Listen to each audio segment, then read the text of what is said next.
So we've got the Dolphins going up against the Vikings. I'm pretty sure most of the country thinks the Vikings are going to win this one.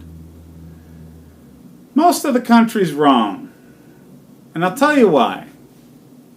Do yourself a favor and Google what Kirk Cousins' record is against winning teams. I'll wait. Isn't it something like 4-22? Yeah. Yeah, it's not good. And since Tannehill has come back from injury, the Dolphins have miracled the game together last week, and just overall the offense has worked better. They have some showstoppers on defense. Now, it's not a full defensive unit that's really good. It isn't. They're weak against the run. But they got the ageless wonder in Cameron Wake, who can make anybody's day terrible if they don't account for him. And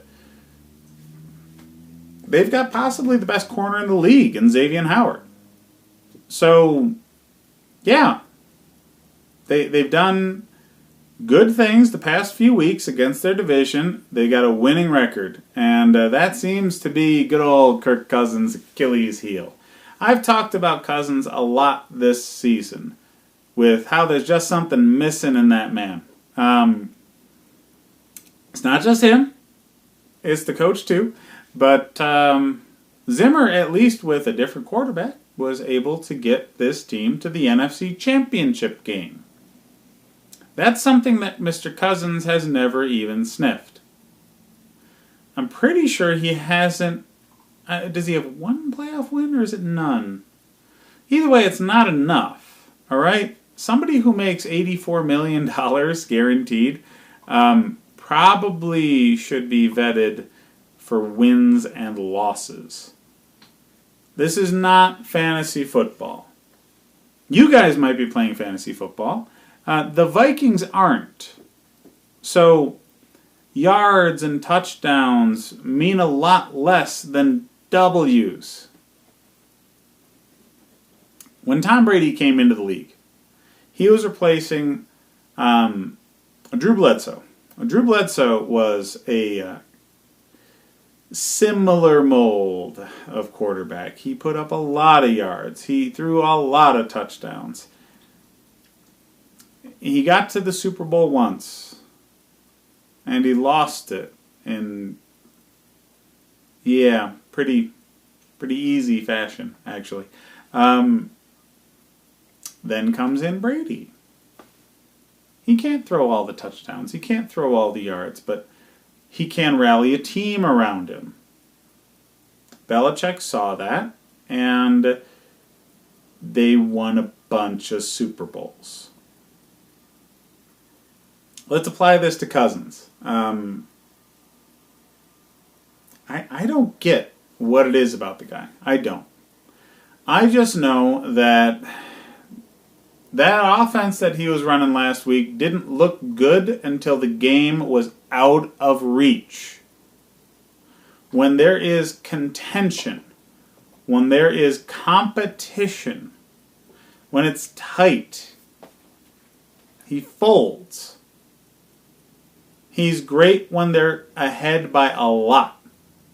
He's great when they're behind by a lot. But in the moments that really matter, when it's so close, anybody can take it, and it's a matter of will, the guy doesn't have it in him. So, yeah.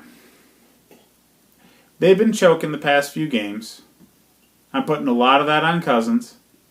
I'm putting a lot of that on the GM that decided that they should pay Cousins $84 million. I'm putting some of that on the coach who refused to call a 12-win quarterback that brought them to the NFC Championship a starter at any point in the season last year. I don't need to talk much about Miami here. I don't. Because the Vikings are finding ways to lose. They're finding ways to look just like Cousins' Washington teams. They're looking good enough to fill fantasy stat sheets. They're not looking good enough to win. Thielen and Diggs are extremely talented. Cooks is extremely talented. They need somebody to rally around. And they're not doing it. Miami is not a more talented team. But they have a better head coach. And even though, I hate saying this, even though their quarterback is Ryan Tannehill, who is not good, he can lead a team better than Kirk Cousins can. So it should be painfully obvious, but this week my pick is the Dolphins.